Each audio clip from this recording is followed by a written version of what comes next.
দোস্ত বাহারুদ্দিন, হাসিও না, তোমার আমি একটা কথা কইতাছি। আসসালামু আলাইকুম। ওয়ালাইকুম সালাম।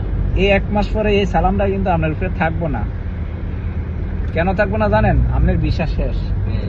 আপনি এখনো কোনো ধরনের আপডেট দিতেছেন না। ভিসা লাগাইবেন না খালি বেল লইবেন না ভিসা ট্রান্সফার করবেন, তিনটার একটা আপনাদের। কারণ আপনি আমার কোনো ধরনের বলতেছেন না ভিসা বন্ধ। কারণ বন্ধু বান্ধব আছেন, দোস্ত আছেন, এটা হলো কোম্পানির বাহিরে। কারণ কোম্পানির হিসাবে তোমার আমি খালি বেলে রাখতাম না।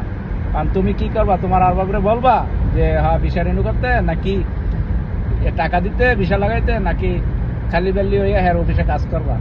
আমি কিন্তু তোমার ভিসার কোনো ধরনের 1 টাকাও আমি হেল্প করতে পারুম না। এটা স্টার্ট করা। কারণ তোমার মতামত কি? আমার মতামত কি? আমার মতামত এটাই, আপনি হয়েছেন আমার আর বাবা, আপনি পিছা লাগাইবেন, যদি না লাগান তো আমি কালি দিই। ওকে ঠিক আছে, তোমার ভিসা আমি লাগামু। তুমি আগে আমার ভিসার টাকা যেটা ইয়া করতে রেনু করতে যত টাকা যাবে তত টাকাই। কারণ তুমি দুবাইতে ঢুকার পরে তুমি আমার এনে কাজ করো নাই, তুমি সম্পূর্ণ 2 বছর বাইরে কাজ করছো।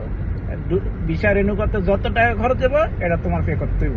তারপর তো তোমার বেতন ব্যাপারে আমি বমু যে এত টাকা বেতন দিমু, রুম দিমু, খানা দিমু, ওভারটাইম দিমু, এই পাইবা, এই ফেসিলিটি, এই। আর তুমি যদি সত্যি রাজি থাকো তোমার সাথে এগ্রিমেন্ট নিব নতুন করে, আর না হয় তোমার আমি মাস সালামা দিব। সালাম একটা দিছি, আবার আরেকটা দিয়ে তোমার বিদায় করবো। হাইসো না, হাইসো না। না না, এখন আসে নাই। এখন তো মনে করেন আপনি যেভাবে বলতেছেন, আমার তো টেহাও নাই, এখন আমার সরকারি লোক ছাড়া ওনার আর কোনো উপায় নাই। আচ্ছা, আমি এখন সরকারের লোক হয়ে যাবো, গভর্নমেন্টের লোকে যাবো গা। আল্লাহ করে মেয়ের বিষয়ে পেয়ে যাবা। আল্লাহ করি মেয়ের। আচ্ছা ঠিক আছে, ঠিক আছে, লোক হয়ে যাবো, আর কোনো ঝামেলা নাই। আচ্ছা ঠিক আছে, আল্লাহ হাফেজ।